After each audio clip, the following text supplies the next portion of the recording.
এই মুহূর্তে সবচেয়ে বড় খবর, বারুইপুরে নাবালিকাকে ধর্ষণ খুনের অভিযোগ। উত্তাল এলাকা, ফাঁসির দাবিতে পদ অবরোধ সূর্যপুরে। 10 বছরের এক নিষ্পাপ নাবালিকাকে অপহরণ, তারপর নৃশংসভাবে ধর্ষণ করে খুনের অভিযোগ। এক চরম মর্মান্তিক এবং চাঞ্চল্যকর ঘটনায় উত্তাল হয়ে উঠল দক্ষিণ 24 পরগনার বারুইপুর। ঘটনাটি ঘটেছে বারুইপুরের সূর্যপুর 2 নম্বর গ্রাম পঞ্চায়েতের সূর্যপুর হাট এলাকায়।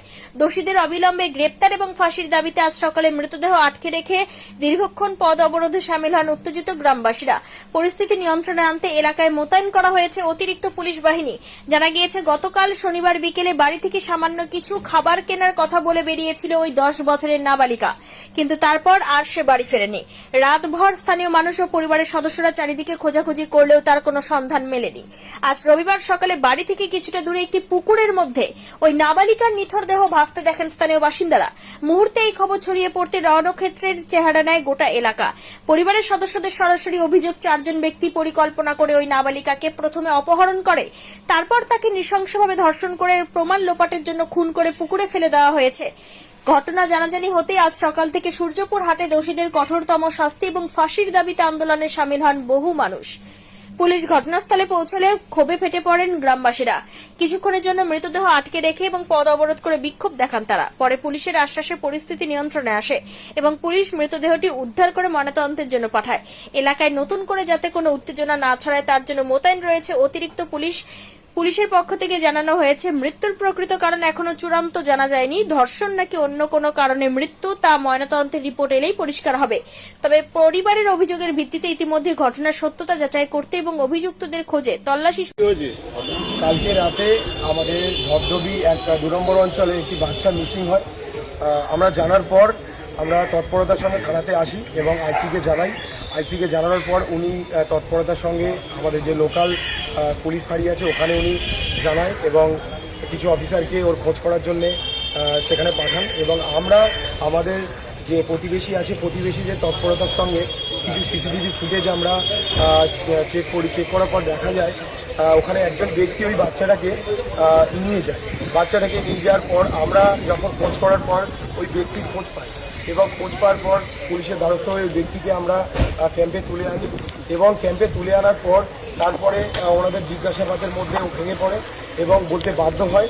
এবং আমি নিজেও ওকে বোঝানোর পর যে তুমি তোমার এটাকে স্বীকার করো, তখন ও নিজে স্বীকার করে। আর বাচ্চাটাকে 4 জন মিলে দুষ্কর্ম করা হয়েছে এবং ওকে খুব বাজেভাবে ব্রুটালভাবে রেপ করা হয়েছে এবং ওকে মার্ডার করা হয়েছে।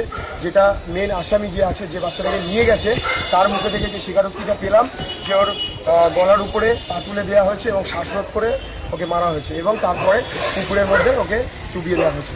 বাচ্চাটা কিসে পড়ে, কোন ক্লাসে পড়ে? বাচ্চাটা আপনার 12 বছর বয়স, আপনার পরে হয়তো 8-এ পড়ে। যারা নিয়ে গেল মানে কি, কখন নিয়ে গেল, কেন নিয়ে গেল?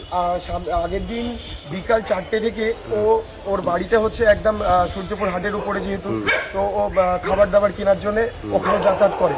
তো দীর্ঘদিন ধরে ওর মাও জানে যে ওর খাবার কিনতে গেছে। তো দীর্ঘক্ষণ থেকে যখন ওকে পাওয়া না যায় তখন বাড়ির লোকেরা খোঁজাখুঁজি করে এবং সব জায়গায় আত্মীয়স্বজন বাড়ি খোঁজাখুঁজি করে। যখন খুঁজে না পাওয়া যায় আমাদেরকেও জানানো হয়, আমরাও খোঁজাখুঁজি করি এবং আমি শেষমেশ তারপরে তোমরা কি খবর পেলে যে ওরা 3 জন নিয়ে গেছে, জানতে পারলে কি করে? আমরা এলাকা ভিত্তিকভাবে কোথায় যেতে পারে সেই হিসাবে আমরা সিসিটিভি ফুটেজগুলোকে চেক করছিলাম। তো সেই সিসিটিভি ফুটেজের মধ্যে এই যে মেন আসামি আছে, যে বাচ্চাটাকে নিয়ে গেছে, যাকে এক্ষুনি আপনারা দেখলেন নিয়ে যাওয়া হলো, ও ওই সিসিটিভি ফুটেজের মধ্যে বাচ্চাটাকে নিয়ে যাচ্ছে, সেটা আমরা দেখতে পাই। এই ঘটনার পিছনে কোনো কি রাজনৈতিক চক্রান্ত? না, কোনো রাজনৈতিক চক্রান্ত নেই। আর আমি নিজে বারুইপুর পশ্চিম 3 নম্বর মণ্ডলের বিজেপির জেনারেল সেক্রেটারি। আমি সারা কালকে রাত থেকে এই একটা বাচ্চা, মানে আমার নিজেরও মানে যে আবেগটা আমি আপনাদেরকে বোঝাতে পারছি না। কালকে রাত থেকে জেগে এই আসামি এবং বলুন বাচ্চাটাকে খোঁজ করছিলাম।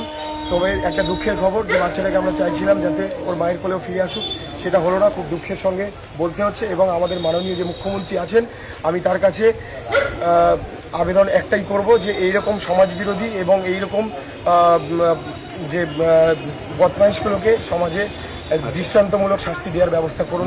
সব খবরের দ্রুত আপডেট পেতে আমাদের বাসুদেবপুর আপডেট পেজটি ফলো ও লাইক করে সাথে থাকুন। ধন্যবাদ।